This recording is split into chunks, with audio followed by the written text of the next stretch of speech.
Don't trust it.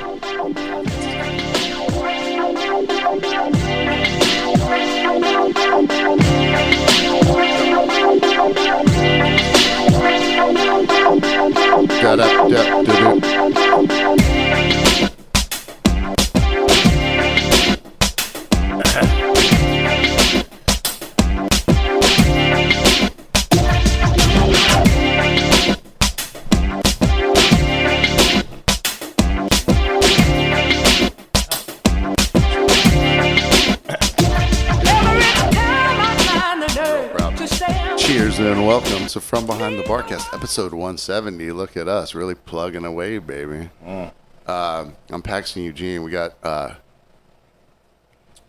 Caligula Kelly on the ones and twos. Why not? And returning triumphantly, one of our favorite guests, friend of the show, the BBC, Benjamin Bartholomew Cates. That's what they call me. I've heard that about you. Thank you guys again for joining us this week.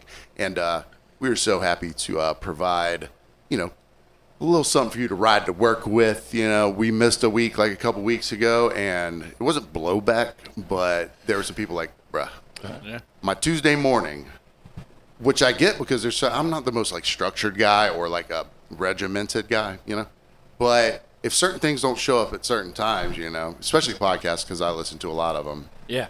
Do you have the same? Oh, I have a regimen of podcasts that it's like, you're exactly right. If one is missing or if they're taking, it's Memorial Day weekend, so they're taking a Monday off or something like that, it definitely throws a wrench in your morning. Your Mom's House, which is one that I really listen to. Is that Tom Segura? Yeah, yeah. They never miss a week because, they're on tour all the time. His wife is a comedian as well. Mm-hmm. But so they'll put 3 in the can, all in one day. And you can tell, the third one they did that day, when it finally comes out a month later, that not running on fumes, and they don't have to be topical all the time. Yeah. But you can tell, you can kind of tell. They got a little loopy at the end. Yeah, you just kind of tell the river was running dry a little bit. But so, like I said, we do the podcast once a week, so we're not, you can't be right on top of things, We're not like a news show or anything like that, but I like to talk about things in the cultural zeitgeist. And, I'm glad I have you here to do this because, like I was telling you earlier, we know you now, You're a bud, friend of the show, Absolutely. Capable, well-dressed, handsome, well-spoken. Say more things. Very racist. No. Say fewer things. But so can't be right on top of things. But I just gotta talk about this. So not long ago, it was unfortunate. I had to watch a little bit of a couple of dudes getting up on a stage, bumbling, tripping, not delivering.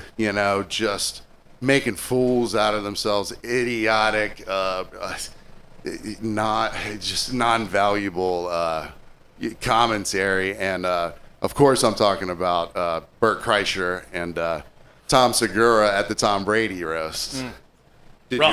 Rough, yeah. So I like the idea in the terms of us. Everyone's roasting, So to break up the roast stuff, which is, apparently the show was 3 hours or something like that. And they got poor Andrew Schultz batting cleanup, which is in the third hour. People can watch comedy no matter how funny it is, but you get some fatigue. Well, especially in a roast where you get subject matter fatigue. You're rehashing the same Bill Belichick jokes, the same deflated balls jokes, all that. Yeah. The same. No, you didn't interrupt me. This is what we're doing here, baby. This is the new. Back and forth. This is the new normal here. Talking about Tom Brady doesn't eat salt and 6th round draft pick. And they kind of have to all get together to make sure they're not hammering on the same things. But then certain people like Tony Hinchcliffe, they kind of hold back what they're going to say to the network with the network notes because they do it for the network's own good, because if they start giving them notes and taking the really funniest parts out of it, but the comedians themselves talk to each other and be like, hey, I'm doing a bit on this, and then if Jeff Ross's bit about sort of the same thing is better, then they'll concede to whatever the best the best possible thing is. So when Segura didn't want to do it, but they asked him and Bert Kreischer as a team to do it, Bert was like immediately yes. Well, because Bert Kreischer says yes to everything. Yeah, exactly. And I understand, like, of course you would want to say yes to something big like that, which nobody knew that it would be literally the most watched thing on Netflix. Yeah. A live show, which they're starting to turn towards that area when they do the Mike Tyson, Logan Paul fight or whatever. Yeah. So, you want to say yes, but you don't want to say yes to something that's going to make you look like a fool. So they had some meetings with Tom Segura, and he was like, man, I guess we could try to do, like, not like a Sports Center thing, but like a slideshow presentation thing, but it just... Yeah, doing the Two Bears bit, it was like they were trying to present podcast kind of, vibes, for lack of a better word, in a roast. And in that setting, it just didn't play right. It's non-conducive to It's it. like when the Impractical Jokers would do, like, their stage show. And it's like, this isn't what... you're funny for. Like, anytime they would have an episode where it was, like, live on stage, like, I have to skip. Some things just don't translate into certain mediums. Yeah. Now, Bill Burr, he's done his podcast live at, like, but he literally still sits on a couch, and he does his podcast alone, and he literally sits on the couch, like, talking. So that's what he did at the Troubadour or whatever, and it goes over well. Kill Tony... that podcast already is on stage, live, so for it's an audience. Yeah, so it's made. It's made for that. But not being and Tom and Bert aren't really roast guys. They roast each other because they're really close friends and things like that. So then about Bill Burr, they were like, oh, Bill Burr's like the quintessential, New Englandish Boston comic, and he turned it down. People thought that he got snuffed. He was like, nah, turn it down. Be fucking brutal. What am I going to say? He's not going to make a name for himself on the Tom Brady roast. He has nowhere to go but down if he has a poor performance. That's what, yeah. I mean, which he would probably kill it anyways, but still, he's just like, I'm not doing that. Yeah, exactly. Why would I do that? Oh my God, it would be brutal. When you're around your boys and your friends, because like, all right, not to assume your personality or your proclivities for humor or the lines you draw. We, as people, as men, with friends who like to, joke around, drink, do little jabs. When you're with your close buddies, roasting is something that naturally kind of happens, Absolutely, yeah. But I just feel like with your personality, you'd be like, hey, ginger balls, you look stupid in that hat today. Dude, I'm sorry, man. The roast and immediately apologize for their personality. Canadian roast. That's the Canadian. Oh, sorry there. Yeah. No, I love you, buddy, right? Is that something you participate in? Oh, yeah, absolutely. I rib my friends, when we hang out all the time. It kind of just starts happening. It's guys being dudes, man. Hey, come on, man. We're just all a bunch of dudes out here trying to make it, man. And the thing is, you only roast the people that you love or that you 100%. care about. I wouldn't roast you if I didn't care about you. Well, I tell my students all the time. If I I'll do like playful roasts at the students, and usually the recipient is arbitrary. Like, hey, it's great to see everybody except you, kind of thing. Like, it could be anybody, but I only am gonna pick on the person that I'm comfortable enough. Then if I smile at them and I'm like, I'm just kidding, then I know that they'll take it in stride. The rapport is there. It's built in already, yeah. And then there's just certain people, especially like kids, in the age of every day you're worried about what your classmates say about you. Those things sting way harder. Absolutely. So you got to kind of read the kids that can be like, you got me, and then maybe be like, maybe you should wear a different shirt to teach every couple days there. teach, Benji, come on, man. Yeah, So it's like the fun in it was sort of taken out when you got your Bert Kreischer and your Tom Segura up there. Like, here's a picture of Tom Brady's mullet. That's am I right? Crickets. Well, I think Hinchcliffe was the only guy that went off script. From what I understand, he was supposed to stay at the table with Dana White. Yeah. Then he apparently just took it upon himself to Which approach having the him dais. at the table in the first place was a mistake because his essentially he's got so many reps for roasting because on the Kill Tony podcast, they let a person go for a minute, and then they'll roast them afterwards or praise them, whatever. But that's then, his bread and butter. And then all of their normal casts, people that come in there, they have a section where it's like there's new people on the panel. Like they had Harlan Williams not long ago. They had Jeff Ross not long ago. They have this guy, David Lucas. They have the guy that plays Dr. Phil. And they just attack each other constantly. It's fucking beautiful. And in a new style, in a new, like, meaner style because, the Don Rickles thing. Yeah. That was like, it was just brutal all the time. But these guys will kind of, the things they say are pretty sharp and pointed, but they don't go as hard as Rickles. Talking about They're not trying to make people cry. Yeah. And it's like, Rickles is a nice guy, but god damn, dude, that shit is brutal. Did you watch the Brady roast? I did, yeah. While you're having a sip, my favorite roast of all time was the Comedy Central Donald Trump roast when Trump got roasted. It was wild, and my favorite part is the Situation from Jersey Shore went up, and I don't know if he just thought he didn't need to hire a comedian to write his material. If his ego is that high, that he's like, no, I'm gonna write for myself, and it's gonna be like people are gonna love it. He bombed. I've never seen an audience at a roast turn against the roaster. Thank God. Like on the the Situation on the Trump roast. Man, he just was like all self-aggrandizing, and the audience like literally booed him. And the other roasties on the dais were like, like mocking him. It was brutal. He opened up with it was sort of like after every attempt at a joke, kind of glancing over the crowd like, Yeah. Oh, okay. Yeah.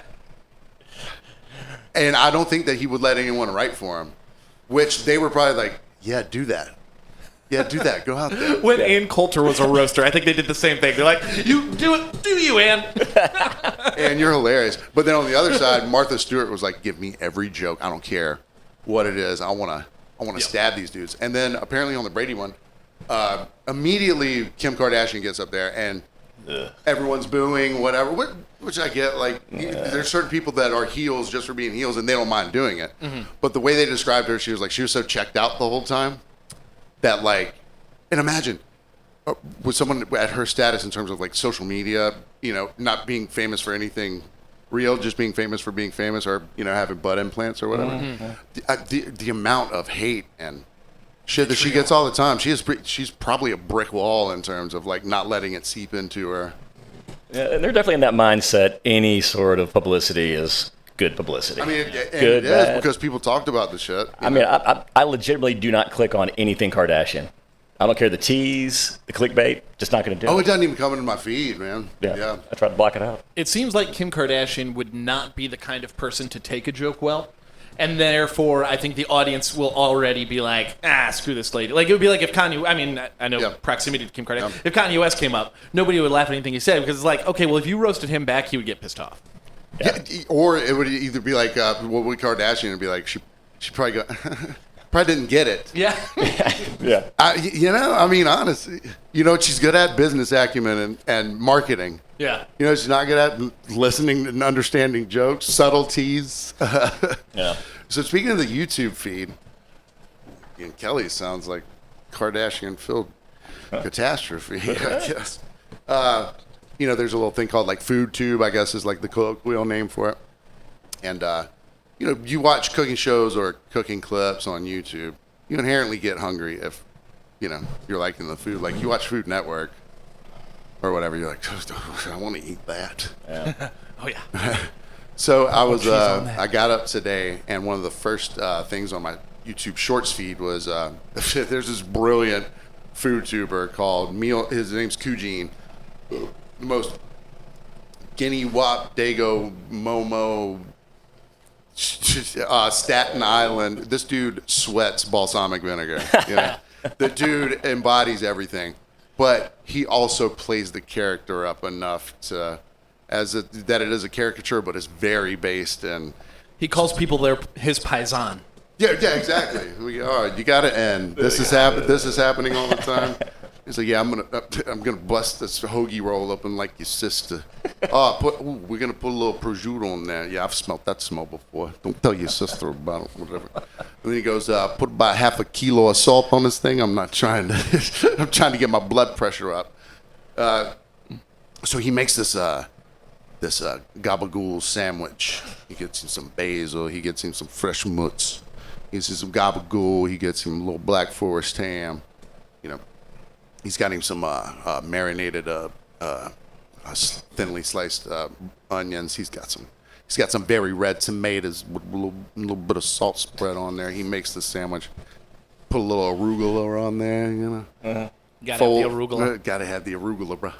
He folds it over, cuts it in half, starts eating, and I was like, I'm hungover. I'm hungry. I'm about to get every one of those ingredients, cook it up.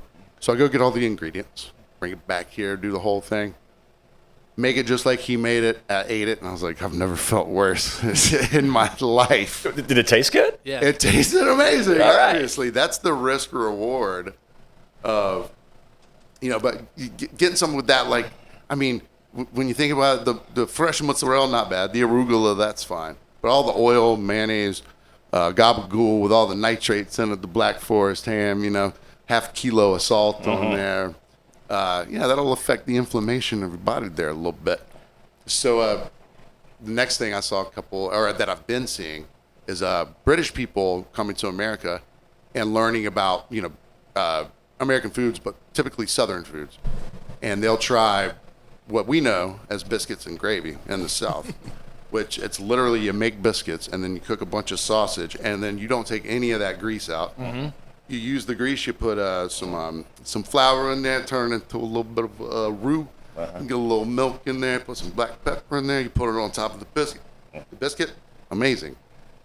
Over in England, you say biscuit, it's a cookie, a crispy cookie. They think biscuits are Like chocolate chip biscuits? no scones. Like yeah, our version. but Sorry, yeah. if you They said think, biscuit yeah. to a Brit, they'd be like, all right, what kind Yeah, of where's chocolate the cookies chip? at? There we Yeah. got macadamia nuts here. But yeah, if you want a biscuit in England, you got to order a scone. Is that what you're saying? A scone, yeah. Or a scone, as they call it. Yeah. So then gravy to them, it's called Bisto. It comes in a jar, and it's particulate. It's powder. It's like a instant coffee. Ugh. And you mix it with water, and it's the brownest gravy. So the Southern biscuits and gravy is very white. Yeah. And, it's got all the sausages in it. So they're looking at it. They start trying it. They're like, I got to say, it looks like vomit, man. Why would you put savory things on a scone? Because they're used to putting, like, double cream and jam, whatever.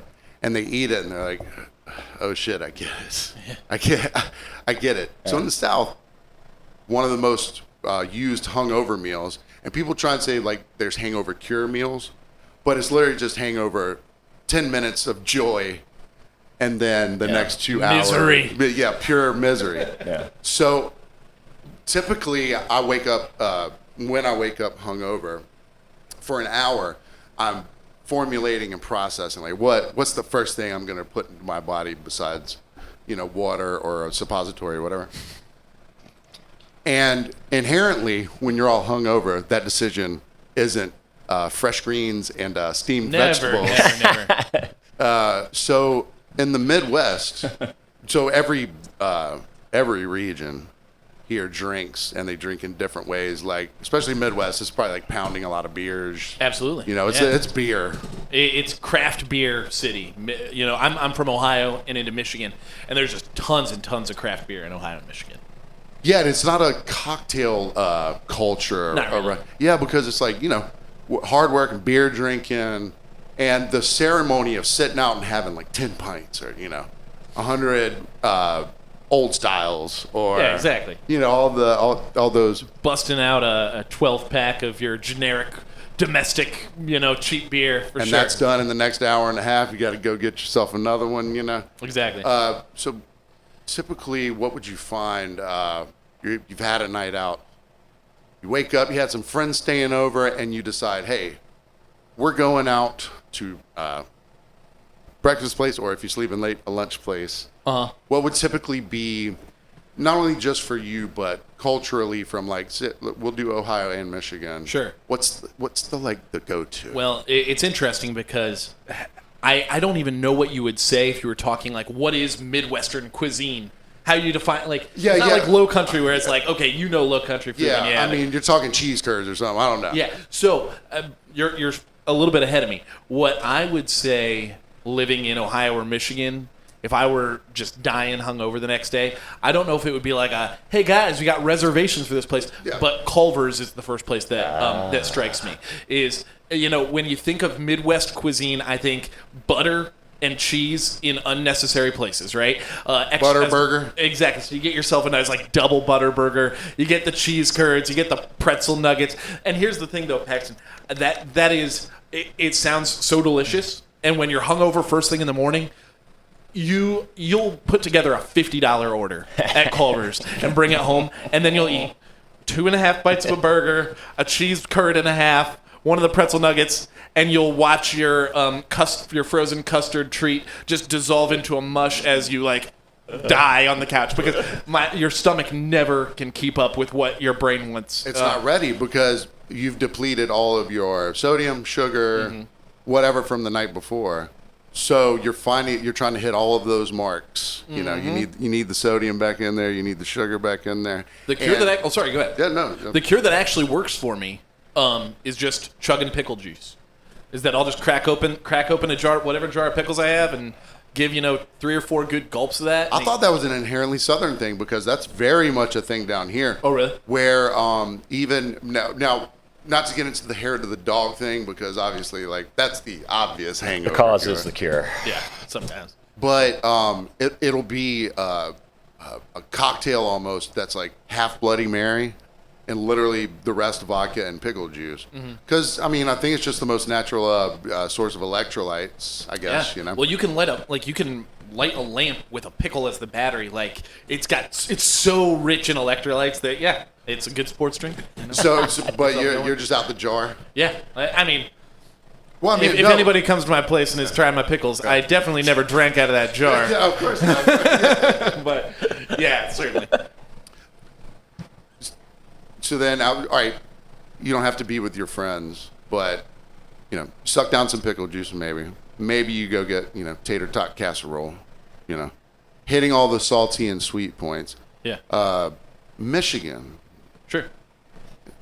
Is there anything different there that's like, I don't know, sort of like indicative of Michigan? What? Because, like you said before, like there's no like real definition of their cuisine. Yeah, they put cherries in a lot of stuff in Michigan. That apparently, so a lot of cherries are grown in Michigan, and there's a lot of wine culture in northern Michigan. They brag that they're at the same parallel as like wine country in Italy. So they're great, like climate-wise, it's kind of similar. So they grow really good grapes. There's a lot of wineries in northern Michigan. There's a city called Traverse City.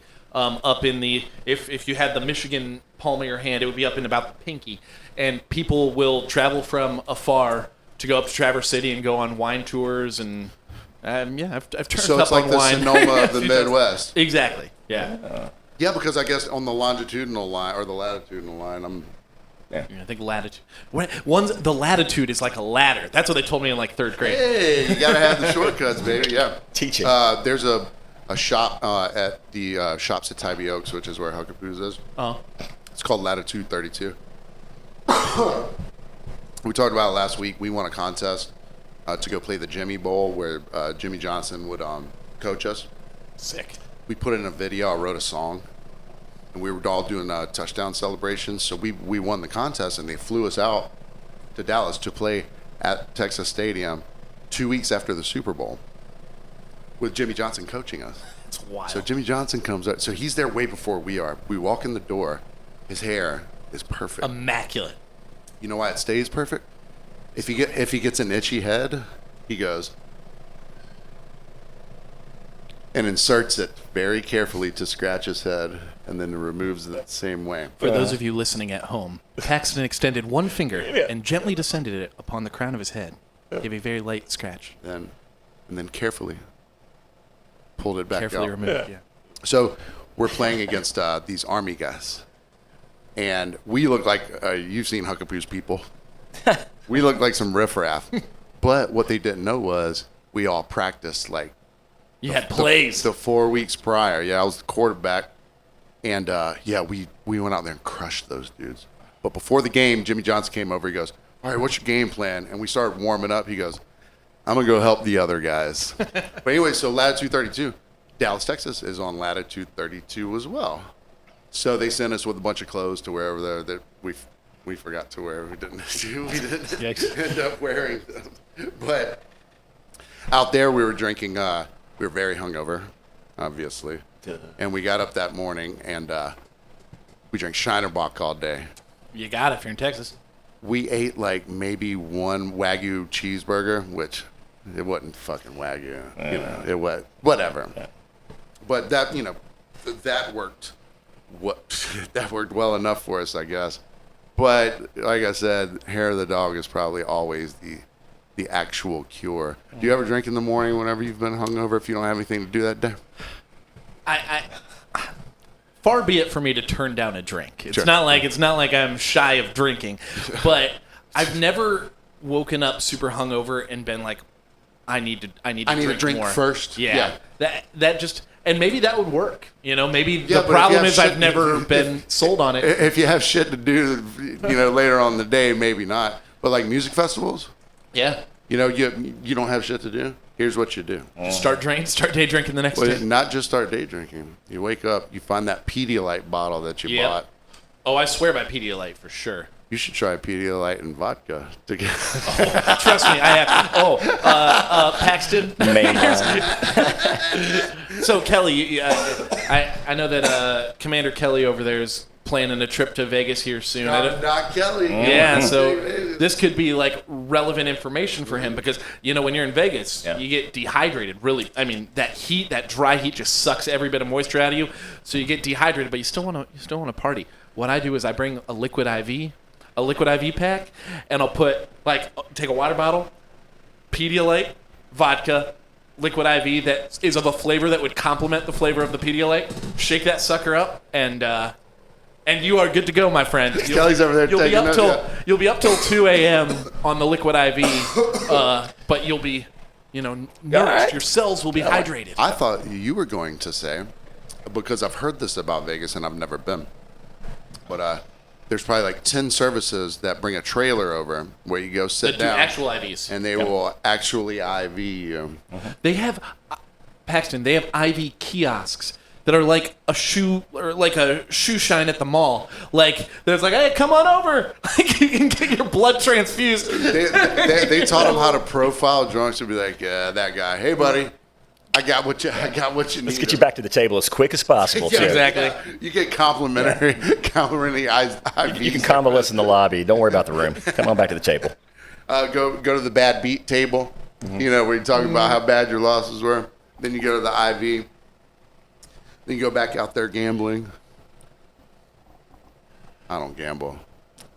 I gamble with my health all the time. You don't financially gamble. I'm good at sitting around playing like Texas Hold'em, Sure. You're in for one amount of money. Yeah, I like a buy-in style game where everybody's got their chips. We all paid $50 for the same stack of chips. Winner gets it, whatever. Yeah. That's much more fun to me, unless it starts taking 4 hours and there's two guys sitting at the table. And if I'm down to the last two, I'm always like, let's split, brother. Yeah, exactly. I want to go home. And then there's those hardcores like, no, we're playing this thing out. All right, then screw it. I'm going all in before I get my cards. Exactly. I'm probably about to go in on all these next, Yeah, it's always frustrating. I have some friends that play cash games of poker, and I've played with them before. And, you'll bring $60 or $70. You're like, oh, man, okay. This is like the money I'm willing to part with. And then somebody will show up and throw like $150 down on the table, and they're automatically a bully. Oh. And it's like, this sucks. They don't enforce a limit? Well, I mean, it's just as many chips as you want to buy. And that's how casinos in Vegas are too, unless you're in a tournament of some sort where everybody's buying the same amount. You buy your chips, you bring them to the table, and you start playing with the people who are there. We always did where it was like, say $50 buy-in. Mm-hmm. You had one chance to get another 50. Sure. But keeping everybody on the stand. Because and you have to go out to get back into 50. Yeah. And the thing is, like, That's like pay to play video games or pay to win video games. You know, it's kind of unfair if a guy walks in with $500 and everyone has $50 in chips on the table. He can bully the shit out of you. Absolutely. You know? Yeah. Now, I mean, I guess if you're a really good player and you can part that dude from his money, then God bless you. But I'm not that good. Yeah, I'm not that. Yeah, I don't have that killer instinct like people do. There's instinctually, and I wasn't there for this, but I can read. Sometimes I'm wrong, but I'm pretty good at profiling people who are going to be problems. You know, but I wasn't here for this. So this guy comes in Friday night, and I don't know what he probably doesn't have a hangover cure for how twisted he gets. So our staff had never really seen him before, but our local Grateful Dead tribute group was playing that night. And I don't know if he was in their group or whatever, but he got a hold of more than just some alcohol. I'm thinking like some psychedelics or something like that. So people are starting to notice this guy. And he becomes very memorable because he's a third-person speaker. He says, "Let me tell you what you can get from Brian." And his name's Brian. I know his name's Brian. I don't know his last name, so I'm not doxing anyone. But we know his name's Brian because he said Brian's gonna talk to you for a second. Do you want to come over here and sit down?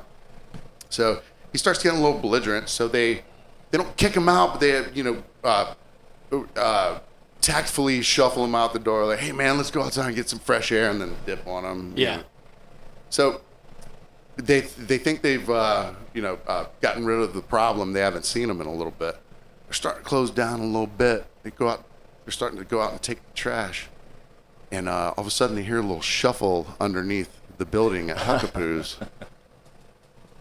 They're like, "That's the biggest raccoon I've ever heard of. If it's a raccoon." Here comes Brian from out underneath the Huckapoo's building, which, unless you're in a hazmat suit, not a place you want to be. He goes, "Hey, Brian's looking for his wife." This is Brian speaking. "Brian's under here looking for his wife." To the third person. And they go, "I don't think your wife is under there. I hope she's not. Are you married to a raccoon or a rat or a cicada or a skink or a two-toed sloth? I don't know. I don't know what's under there. But go back down and look for her." They didn't want to. I think I saw a lady trickle under there earlier. Yeah. Yeah. Brenda, yeah, whatever. Yeah, go get her, Brian. So he does adjourn back underneath. So they know they're going to have to take care of this problem at some point. But while they're taking trash out, they want to get all their work done before they have to deal with Brian again. They get back from taking the trash out. Brian's back on that escalator.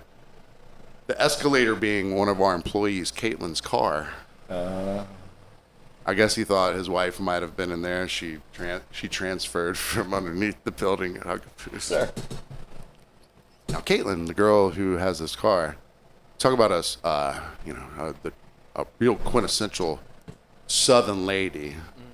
So she goes, "Get off my car, you old polecat." You know, she's got 1,000 of these little, everything she's ever said is the most country. Southern fried. Oh man, Something right out of Jed Clampett's mouth. Oh man, Ooh, doggy. You know, talking about hooker and sweating like a hooker in church, all this shit. That's bottom level for her. So she finally gets pretty upset with this guy, and he's trying to yank her doors. So she gives him the John Jones front kick. All right. The country cunt kick, whatever, and calls the cops on him. Finally, cops come to arrest him. They're like, "What's your name, sir?" He's like, "I'm not telling you." They're like, "Don't worry, it's Brian." You got Brian over Yeah, he has not been shy. He has not been shy to say that his name was Brian. No one is confused about what his name is. But as a drinker, he over imbibed. But it's easy to over imbibe on very delicious alcoholic drinks. Not unlike what Benji and I are drinking right now. You want You want to tell them about what we're drinking? Yeah, I've got the Firemaker vodka spiked coconut water. Yeah, Lightly this is carbonated. Lightly carbonated. One thing that when I'm going for a non-beer drink out of a can is that I don't want it to be too sweet. You know, like a lot of the You're sweet enough, baby. Exactly. But a lot of those seltzers that you find on the store shelves, Too carbonated, and it just tastes like you get that like I'm drinking Diet Pop. I just said Pop. I was about to Michigan say, right there. Ohio and Michigan. Nice. I was about to say it's the saccharin, whatever they use. It's the fake. It's the fake sugar. Exactly. And this, one of the things that I like about this particular drink, and there's one other brand of seltzer that I like, that it's the same way that it's kind of a muted flavor. It's like more of a Perrier level of flavor. The LaCroix of... Exactly. It's more the LaCroix of alcoholic drinks.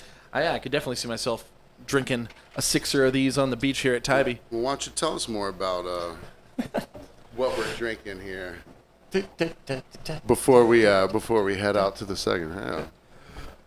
Well, I have a read for you. All right, guys, this week, just like every week, we are brought to you by Firemaker Beer.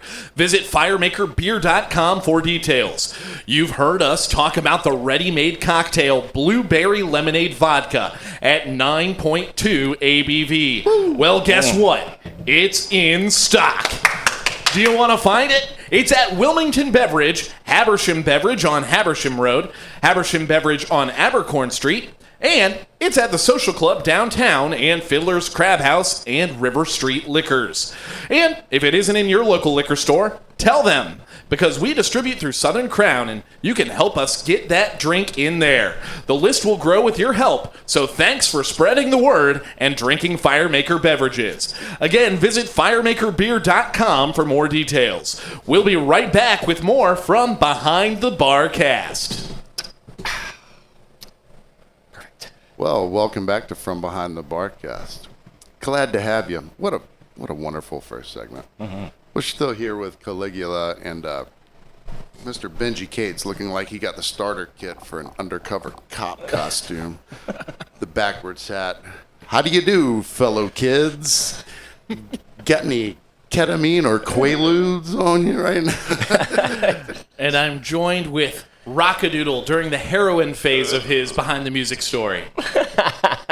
I'm here with David Harbour playing Thormund from Game of Thrones. You know, Paxton. Every girl says that they really want somebody just like you. Tall, blue eyes, and an extra chromosome. Lucky for them. I have 2 extra chromosomes. I don't know if they offset each other, though. Yeah. Maybe that's the resting bitch face chromosome. Yeah, it is. Maybe. It is. That's what happens when we discuss the roast situation during the break. We come up with... Yeah, because we missed the opportunity in the first part. And, I think you've made a breakthrough. There it is. You didn't apologize after those. No, not once. And I don't think you needed to. Because I hate you. I love the hate. It's palpable. Now your job is obviously your job. You have a few jobs, renaissance, if you will. You do a lot of things, but those things I don't think define you as a person. You know, that's why having you back, I was glad to. It's not an interview-based session anymore. Yeah, right, it's fun. I just want to toss it up, would you, man? Chew the cud, as it were. And but there's still some interesting, concepts and situations and goings on in terms of public broadcasting, or broadcasting in an arena for sports events, anything where you're producing a show or whatever. You wear a lot of hats, and especially what we learned the last time you were on here. You applied for one job, but then the job became, absolutely. Oh, well, you got talent and all these other things. Let's get you down the floor. Let's get you up in the PA booth. Do you ever find, and it's like the Ron Burgundy style, where because you're probably running a board in some way, maybe like there's a million things you got to do, and you get handed copy to read. Yeah. And maybe instead of because everything else is on your mind, the copy's the copy. You just read it. Yeah, a lot of times you're reading new stuff on the fly that you've never read through before. Here comes the program director. 100%. So I'm the color guy. I'm up there with you, but also the program director, I guess, right? You're the PA announcer. Also, you're the analyst, maybe. Sure. You're let's say you're pushing buttons too. Let's say you're hitting the musical stings. Whatever. So we're in the booth. About to come out of the first period. Benji, we're off mic right now. Benji, once the first period's done, we're going to get you to read these announcements. So I'm cold reading an announcement here. Okay. Bang, the bell goes off. Attention fans, we have a lost child at the ticket desk. It's a little girl named Samantha, and she's looking for her mother, Barbara. Repeat, a lost child named Samantha, and she's looking for her mother, Barbara. What's that? Oh, I'm getting a follow-up. We have a message from Samantha.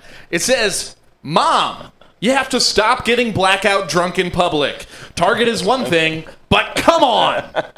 I mean, you expected a Target, obviously. Yeah. She sounds like a fun lady, though. If you do find her, tell her to come up to the booth. I would like to talk to her. And speaking of romance, fans, another announcement. This one from the romance department here at the arena. It's a message from a loved one. It says, Dear John, you were right. I have been sleeping with my coworker Jody. I want a divorce. And any way you can grab some milk on the way home. That sounds like a happy home. I hope they make it. I hope they can work these things out. I'm pulling for him. Oh, we got one more. We got another one. All right, hockey fans, tonight's first period was brought to you by Kegelese. Ladies, are you tired of manually exercising that pelvic floor? Then go digital. Kegelese is an in-office treatment using mild electrical shocks. First-time clients get free bus fare to our offices in Nuevo Laredo. That's Kegelese.com/Mexico. I think there's going to be a lot of happy husbands out there, if you ask me. Oh, I think they're ready to start the second period, and we're going to be back and cut. Well done. Well done. I think we know that. I think we both need to be up there in the booth today. Dude, I guess appearance. Bring your copy here. Yeah, I don't know if they'd be down for some of these. I got to tell you, Paxton, when I was working for baseball, we had one night that was a Knights of Columbus night, okay? And I had to do all of these reads for ceremonial first pitches. And they were all like nuns and priests and stuff. And there was one that was like it was way too much information. It was like, Sister Mary Josephine is training to become a consecrated virgin. And I'm having to say this into a microphone in front of thousands of people. Had you pre-read the copy? I had read it, and thankfully I had gotten that one in advance, and I had a good chuckle with anybody who I could show that to before it started. I was just hoping that I wouldn't die laughing when I read it.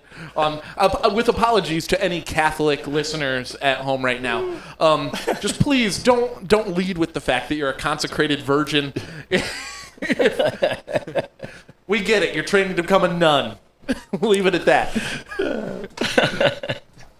Sister Mary Joseph, after a lifelong bout with a heroin addiction and felonies, she has finally turned it around. She has regained her virginity through the power of Hyman Christ. Yeah. This is like a slap shot right to the moral fiber. Just like I guess they call it bumper whenever you're doing radio, where coming out of commercial sections or leading into them, you say they have to do the and you're still listening to 94.8 the river, whatever. is there copy sometimes that comes through that wasn't planned on in the beginning, like the bit we just did, because they have like kiss cams and stuff like that. And so behind the scenes, a lot of the it's pretty well scripted before you get there. However, look, we're getting that fat script, especially if we're PA announcer. You're getting that fat script every single time you come in. And there's no way that you're reading every single word of every single one. And they will switch things in and out on you. There have been plenty of times that I was reading things through the microphone the first time that I ever read it. And you do have to be very much alert for weird typo. Like sometimes there'll be a typo, or there'll be things that are grammatically incorrect, and you're like trying to correct on the fly. It's not usual that they'll like be shoving something in your face, but sometimes they'll be like, uh-oh, this weird thing's happening, and somebody will just be in your ear being like, you need to make an announcement about blah, blah, stop throwing things onto the ice, or there's whatever. a kid at the front desk. Or there's a kid at the front desk. Yeah. Those kinds of things do happen on the fly. What about like we were talking about the Ron Burgundy thing, a rando question mark at the end of something. It'd be like, we'll be back after this.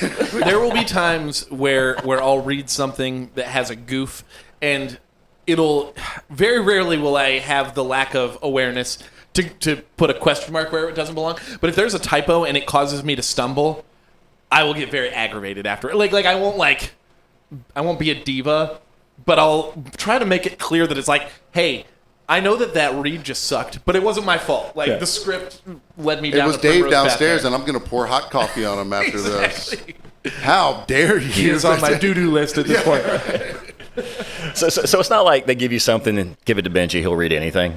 Like as you're going through. I sure hope not. Okay. I hope that I don't have that reputation at this point. Well, I think the most thing that would probably happen is, like you said, like typos, and then grammatical things, because you are the front-facing part of it. Exactly. And if you were to, say something like, and make sure you know where you're at. You're like, man, it's where you are.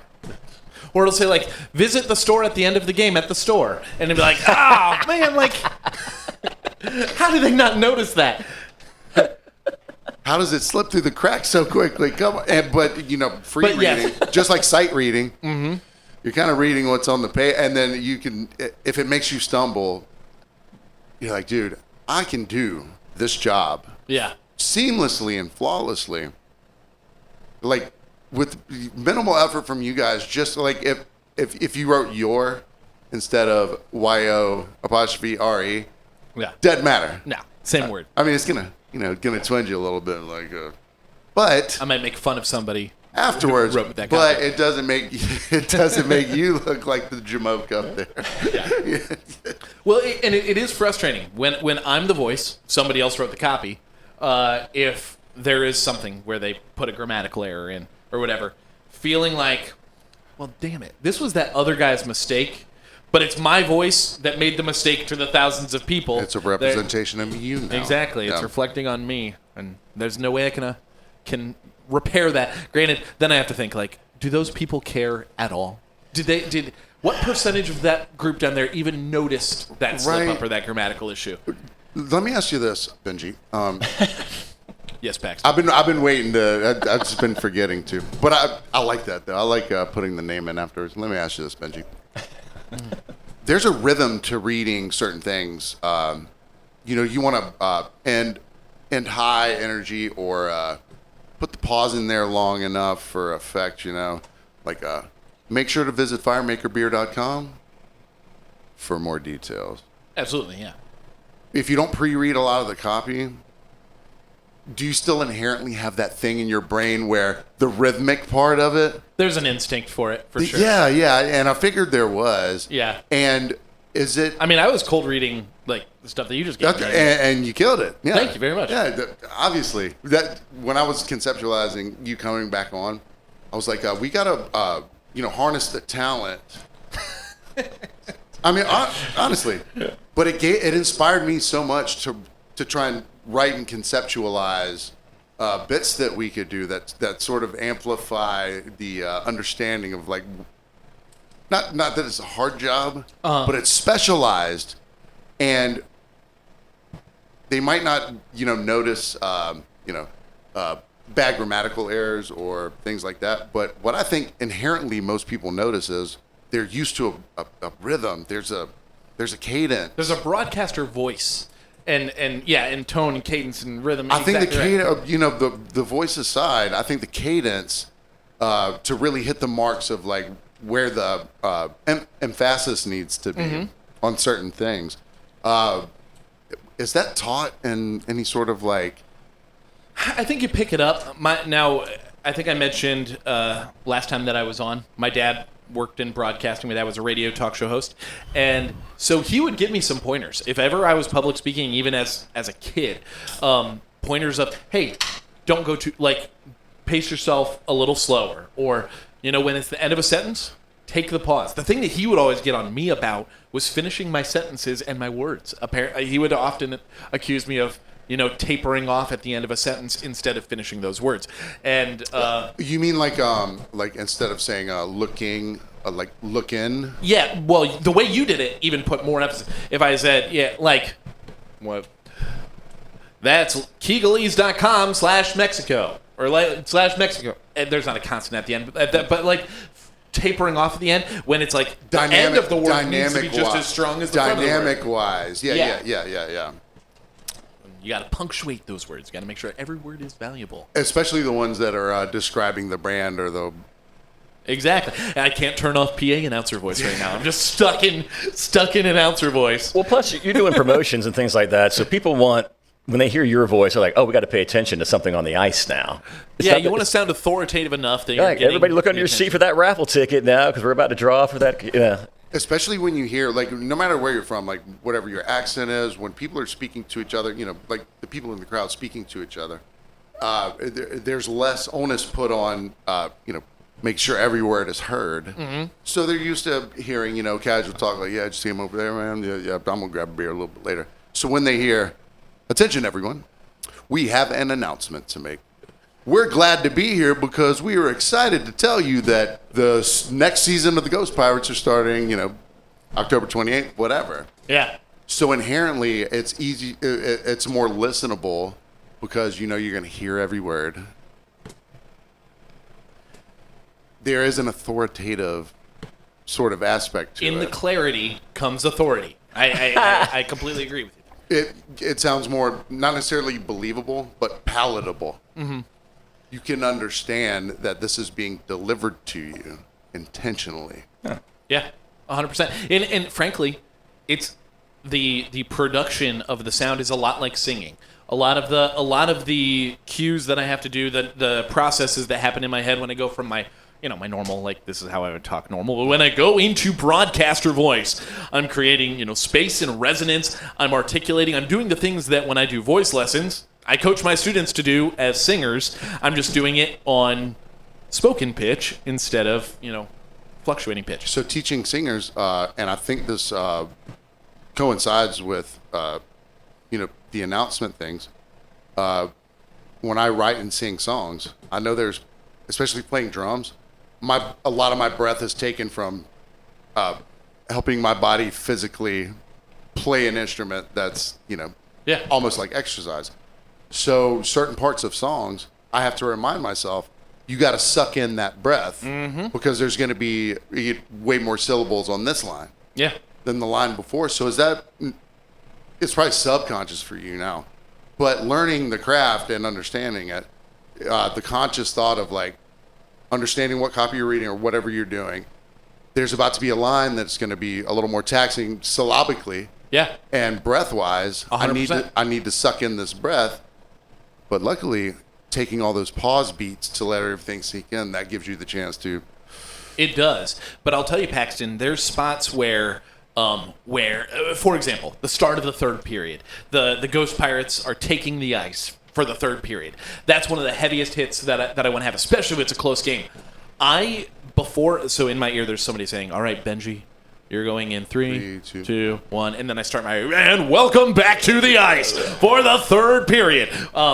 That when he's counting me down, I'm literally breathing, Getting down into the diaphragm. Because I just want to be totally loaded up with air. I don't want to be able to peter out. I know I'm going to be using every ounce of air that I have to to create big, huge sound that I need for that moment. And not even just the projection part, but you'll probably drag out Pirates a little longer. Go! Whoa! Fire! I got to tell you, Baxter. There's one spot where I would hold out a word as long as I could, and I would say of my.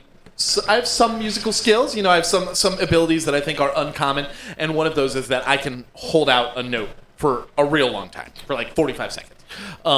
And I loved doing that, and eventually they had to tell me, like, hey, you're going to have to cut it off a little shorter. 60 seconds on the last word is a bit excessive.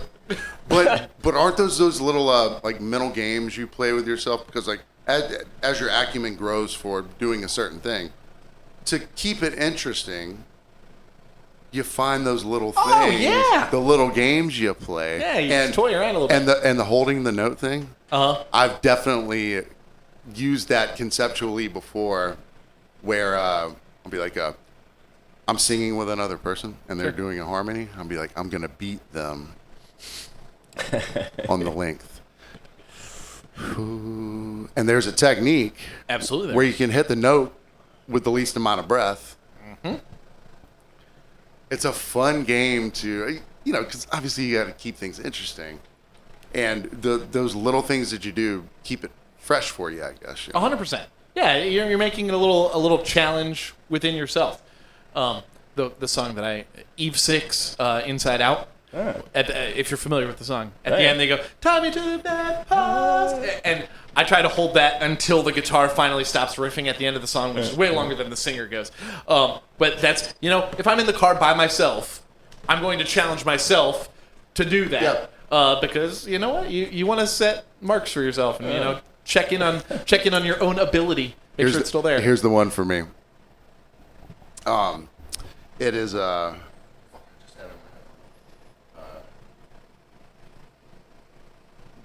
Arms Wide Open. I think it's fucking okay. He goes, and I said, oh, so I held my head up high. Right? The background vocal, he holds that note. And I said, oh,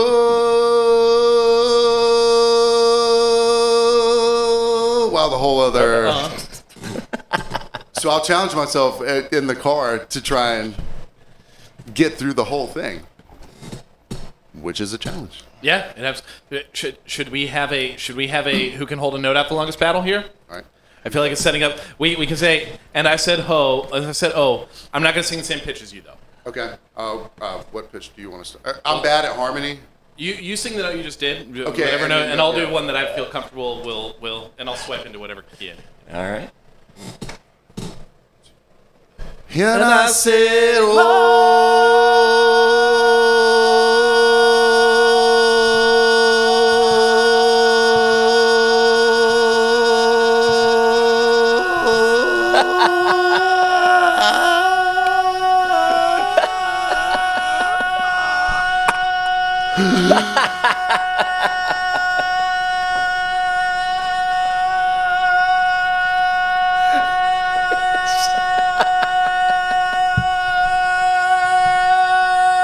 This is great podcasting.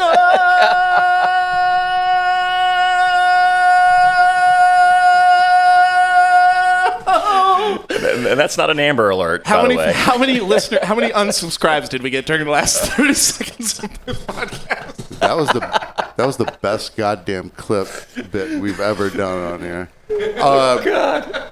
I think you probably doubled me in terms of time. It was like that scene in Right Stuff where they're blowing the bubbles in the little tubes, and it just keeps lingering and the ball's bouncing. And oh God, that was goddamn impressive. It was impressive. I think he had more gas. You know what? I think my prize for that winning is that I get to take the next 10 seconds and explain that I grew up singing barbershop, and barbershop songs end with what's called a tag. And so usually it'll be like the big exciting thing, and what generally happens is that one of the voice parts will do what's called a post, and they'll hold a note out for a super long time while the other three voices do some crazy shenanigans, Like vocal flourishes. shenanigans. And the other three parts will breathe, exposing that the dude is still singing that one note, and then they'll sing a new couple chords, and the dude's still singing the note, and then they'll all finish together. And sometimes those posts can last 30 seconds or longer in new arrangements. And so I challenge myself, like, So to are sing you as long as them. are you the king dick in the quartet if you're the guy that has I think so. Yeah. If you're the guy who holds the who posts can during the do it, tags, who yeah. can do it? Yeah. And it doesn't matter which register, whether you're the bass guy, the tenor guy, the whatever. Especially at a high level. Whoever can hold it the most. And frankly, if the bass, very rarely will the bass have the long post, but sometimes, if the bass is the guy, then you'll get songs arranged for you that have a bass post, because it's exactly right. You're King Dick. Everybody else gets to breathe and do the other weird stuff, but I'm the guy who gets to hold that note out for 30 seconds. Let me tell you this about myself. If you know anything about barbershop quartets, I'm always the guy with the post. Yes. I knew that. I knew that. In the quartet sense, because, all right, so typically like 4 or 5 guys, I guess. Four. Well, so four is in a barber. Is there a hard limit? A barbershop quartet has 4 people. So that's like the standard. Quartet. It's 4-part harmony. But there are choruses that will have, 200 people on stage, but they're singing 4 parts. You got tenor, lead, baritone, and bass are the 4 voice parts in barbershop. All right, outside of them doing 4-part harmonies or whatever, isn't there a time where the lead is singing the lead line and the other 3 are performing chords? Yeah. Essentially? A lot of, especially like a pop arrangement. I've done a barbershop arrangement of The Lion Sleeps Tonight. And, the other 3 parts are doing Wee Moe, oh Wee Moe, and they're doing it in 3-part harmony, and the lead singer's out there doing it in the jungle, the mighty jungle. There's an arrangement of Cups, you're going to, that song. Right. That does the same kind of thing. A lot of, like, pop charts that are in the barbershop style. The other 3 parts will be background. My favorite and only musical, that I really like, besides like Book of Mormon, I guess, Little Shop of Horrors. Little Shop of Horrors. Come on, One of my man. favorites. One of my favorites. Man. Absolutely. And Gina Davis. Rick Moranis was the girl who plays Audrey. Yeah, she's she only does, famous for doing Audrey. And she did it in the stage production, Yeah, the Broadway she's production. made an entire career out of playing Audrey in every production of Little Shop. Her hitting the register of her voice and putting that, because that's not her natural accent. No. And putting that stank on it. One of the only other people that's really great at doing that is Seth MacFarlane, because he can sing Peter Griffin parts, Stewie parts, Quagmire parts in the voice, but still, it's extremely impressive. Every once in a while, I'll challenge myself. I'll be like, I'm going to sing this, like, this is all in the car, in the shower stuff. Sure. There's like, I'm going to sing this like Peter Griffin. They told me, or as close as I can. Just try to, test your metal on that. Do you know a fun fact about Little Shop of Horrors, by the way? That the book of that, the music and lyrics were written by Menken and Ashman, who are Disney guys. They did all of the music for Little Mermaid and Hercules and Mulan and basically like Beauty and the Beast. Any well-known Disney movie from what would be considered the golden age of Disney. Yeah. Those same guys wrote the music and lyrics for Little Shop of Horrors. So it's like who was it? Like not Leonard Bernstein, the other duo that did Rodgers and Hammerstein. Rodgers and Hammerstein. Yeah. The old Tin Pan Alley thing where it's like there's a composer that probably plays piano and then a person who writes the lyrics. Exactly. And they've done a lion's share of work for like a ton of different productions. 100%. So Frank Oz directed Little Shop of Horrors. Thank you for knowing that he played Yoda. And talk about practical effects and all of the songs throughout it. But the 3 ladies that would sing, they were amazing at putting the chords together. Wow, bum bum bum bum bum bum bum bum. Wow, da da da. Wow. Steve Martin. When I'm a child. When I was younger. When I was just a bit kid, my mama told me all the things that I did. Best cameo. When I was cameo in all the movies. Bill Murray as well. Candy bar, candy bar. So I'm 7 years old, and this is my favorite movie. I had the VHS. I ran it to death every day after school. I'm 7 years old. I don't understand that Steve Martin is sucking down nitrous, beating his girlfriend, poor Audrey. I don't realize that Bill Murray's coming in as a masochist? sadomasochist. Yeah. He pulls out all the shiny tools. He's like, oh yeah, oh yeah. Oh yeah! And when he pulls out the Steve Martin pulls out the device that's supposed to be like, this is the clincher. This is the one that nobody's gonna like. And you see the look on Bill Murray's face of just pure delight. Oh, I'm gonna get a candy bar.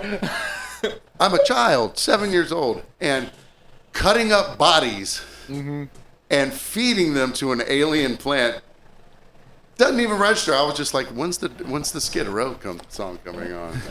The power of Broadway. Skid Row. Then you go. Did you know? Have you ever seen the original ending to Little Shop of Horrors? Yeah, they spent like $2 million on it. And then it didn't test well. Yeah. There was an ending to Little Shop of Horrors that was a total B-movie ending.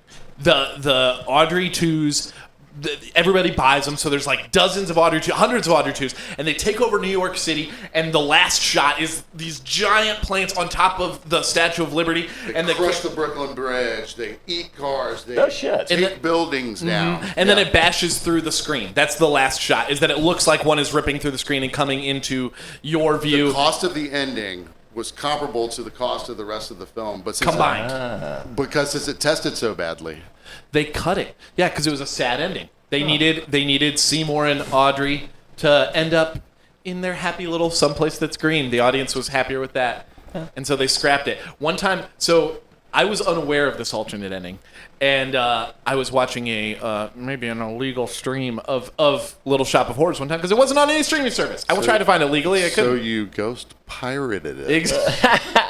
Yikes! Yes, but it was with the original ending. With the original ending, and I That was remember probably getting pretty to the end, jarring. And I'm like, what is happening? Seymour is getting eaten right now. Like, this is wild. And then at a certain point, you're just like, all right, well, I'm along for this ride. Here we go. And it is chaos. So you haven't seen any of the clips of it, Kelly? No, never. I mean, obviously, it was like 86, 85, something Yeah, like that. definitely in the 80s. All practical 80s. effects. So this ending, I mean, looking at the scale of it versus how it actually ended, where you just... It's a Godzilla movie at the end. It is insane. Yeah, never heard of that ending. And that movie was on a lot on HBO back in the day in the 80s. Yeah. It was, just constantly on. But I don't know how, because it was on so much and it was available for me to watch, in terms of the subject matter, but the greatest productions of high production, high creative things appeal in some ways to the young and the old. Mm-hmm. Yeah. Pee-wee's Playhouse. I'm watching Pee-wee's Playhouse. I know you are, but what am I?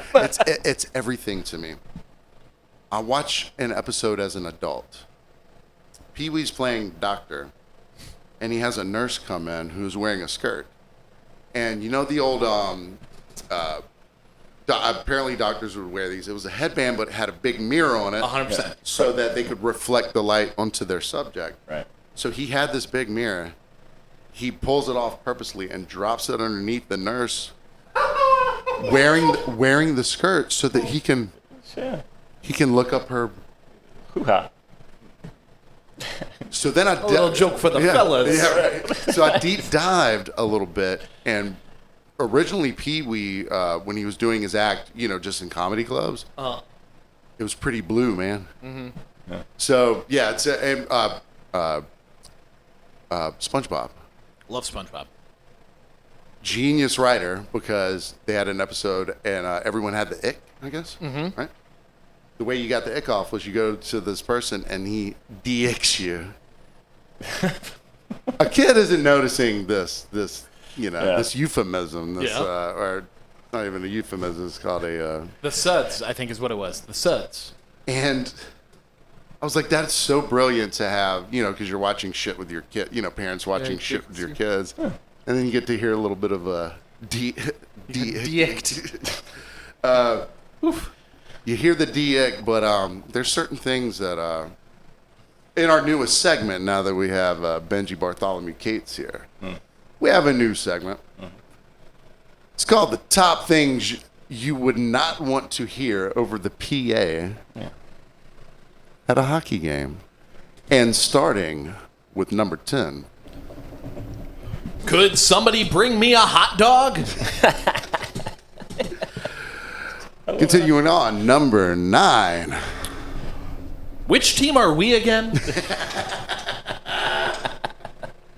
Again, top things you would not want to hear over the PA at a hockey game. Number 8. Hockey's a boring sport anyway. I agree. It's not fast enough. I mean, can you see the puck at all anywhere? Is it real? Number 7. Jeffrey Epstein didn't kill himself. I mean, it's true. So. Yeah. Common knowledge. Again, 10 things you would not want to hear over the PA. Number 6. Fans, Vlad Skatlikov will not be playing in tonight's game as he has an appointment to get a tooth removed. They don't have any teeth anyway. What are they doing? And number 5. Fans, that national anthem performance made me want to expatriate. I've never felt so un-American. Again, the top 10 things you would not want to hear over the PA. Number 4. Number 4. The lady in the seats below me has an amazing rack. Yeah. Sorry. A rack of nachos.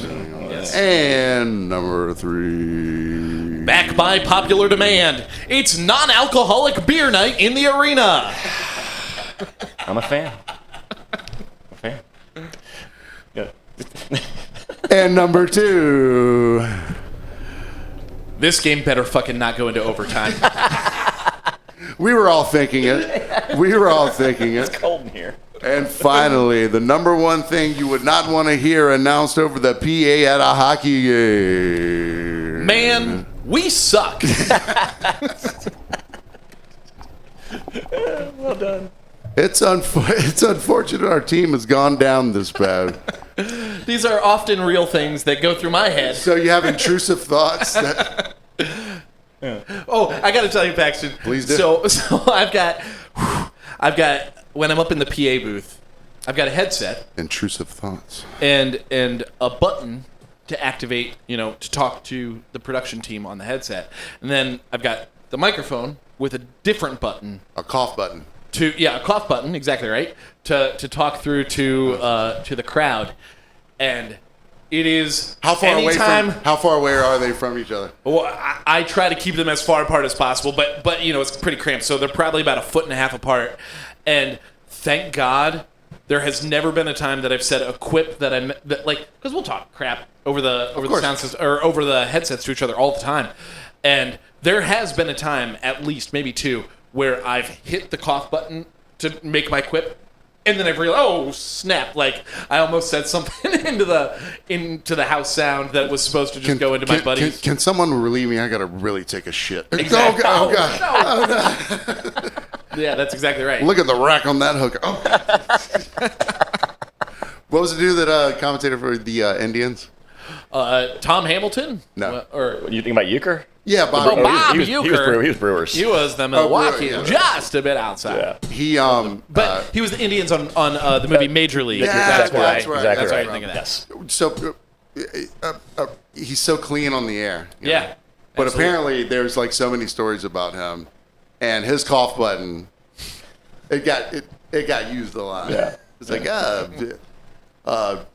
2 and 3 pitch. Oh, he hits it to right. Look at the rack on that hooker down there. He's thrown out. Yeah, I was gonna say I was wondering if you think inherently, like on the board or whatever, that the cough button versus me talking to the rest of the crew button would be pretty far away from each other.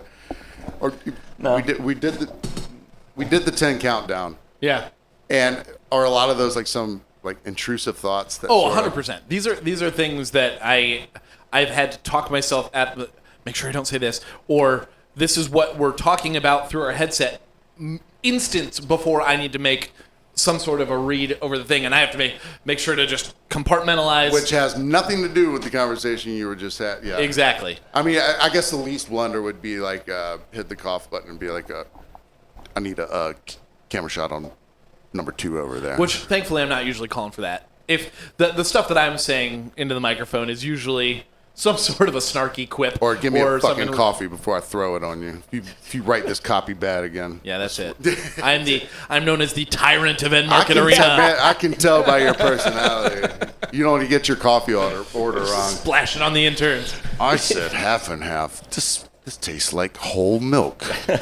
You didn't think I would know the difference? You know a foamy latte makes me farty and bloated. Go on. My mistake, Jacobin. Well, dude, this has been so fun, man. I'm glad to have you back. And oh, man, glad to be back. Have me back as often as yeah, we need to make this like at least a monthly thing, you know. It's super fun. And I was telling you off air, but I'll tell you on air now. So many of our listeners, you know, they really love you being on. And I love you being on because, and we said this earlier off mic, but I'm going to say it again now. The comfort of not having a wild card across from me. I'm not saying that like any of my other guests are wild cards in terms of like, oh shit, what are they going to say?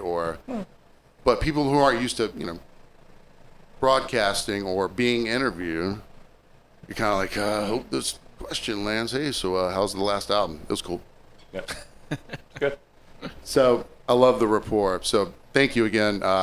Once again, visit firemakerbeer.com. They are our sponsors. We love them. Thank you, Michael O'Connor.